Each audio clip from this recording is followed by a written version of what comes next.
തുടർ നടപടികൾക്കായിട്ട് ഞാനൊരു public special പ്രോസിക്യൂട്ടറെ നൽകിയതായിട്ട് നിങ്ങൾക്കറിയാമല്ലോ. അതിൻ്റെ ഭാഗമായിട്ട് ഇന്നലെ പബ്ലിക് സ്പെഷ്യൽ പ്രോസിക്യൂട്ടറെ സർക്കാർ നൽകി. സർക്കാരിന് ഞാൻ എൻ്റെ നന്ദി അറിയിക്കുന്നു. മുഖ്യമന്ത്രിയോട് ഞാൻ എൻ്റെ നന്ദി അറിയിക്കുന്നു. നിങ്ങൾ ഓരോ മാധ്യമങ്ങളോടും മാധ്യമപ്രവർത്തകരോടും ഞാൻ എൻ്റെ നന്ദി അറിയിക്കുന്നു. കൂടാതെ ഇതറിഞ്ഞ് സമൂഹത്തിൽ ഒത്തിരി നല്ല മനുഷ്യർ ഞങ്ങൾക്ക് സപ്പോർട്ടായിട്ട് ഒപ്പുശേഖരണം നടത്തുന്നതായിട്ട് ഞാൻ അറിഞ്ഞു. ഒന്ന് സ്പീഡപ്പ് ചെയ്യാനായിട്ട് ഓരോ പൊതുസമൂഹത്തിനോടും ഞാൻ നന്ദി പറയുന്നു.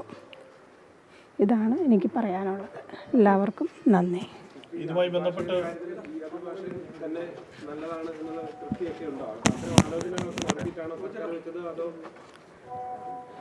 ഞങ്ങൾ ആവശ്യപ്പെട്ടതാണ് BG ഹരീന്ദ്രനാഥിനെ വേണമെന്ന്. സർക്കാർ അത് നടത്തിത്തന്നു. ഇതിൽ നന്ദി. കൊച്ചിയിലെ വഞ്ചി സ്ക്വയറിലെ വീണ്ടും ഒരു സമരം, അങ്ങനെയുള്ള പ്രതിഷേധം നടത്താനുള്ള ഒരു ആലോചന ഉണ്ടെന്നൊക്കെ കണ്ടിരുന്നു. അതൊക്കെ ഇനി ആവശ്യമുണ്ട്. എന്താണ് അതുമായി മുന്നോട്ട് പോകാനാണോ അങ്ങനെ എന്തെങ്കിലും? അങ്ങനെയൊന്നും എനിക്കറിയത്തില്ല. പൊതുജനങ്ങൾ എന്തെങ്കിലും ചെയ്യുന്നുണ്ടാകും, എനിക്കതിനെക്കുറിച്ച് അറിയത്തില്ല. എന്താണെങ്കിലും അങ്ങനെയൊന്നും ഞങ്ങൾ മുന്നോട്ട് പോകുന്നില്ല. നിലവിൽ സർക്കാർ റേഷൻ കാർഡ് കാര്യങ്ങളൊക്കെ തന്നിരുന്നു. അപ്പോൾ അതിലൊരു നന്ദിയുണ്ട്. ഉണ്ട്, അതും ഞാൻ ഓൾറെഡി പറഞ്ഞതാണ്. സർക്കാരിനോട് പ്രത്യേകം നന്ദി അറിയിക്കുന്നു.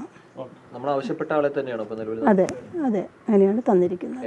എന്നാണ് ഇതിൻ്റെ ഒരു ഇന്നലെയാണോ അറിയിച്ചത്? ഇന്നലെ അറിയിക്കുകയല്ല ചെയ്തത്. ഇന്നലെ ഞാൻ ന്യൂസ് മാധ്യമങ്ങളിൽ കൂടെയാണ് ഞാൻ കണ്ടത്.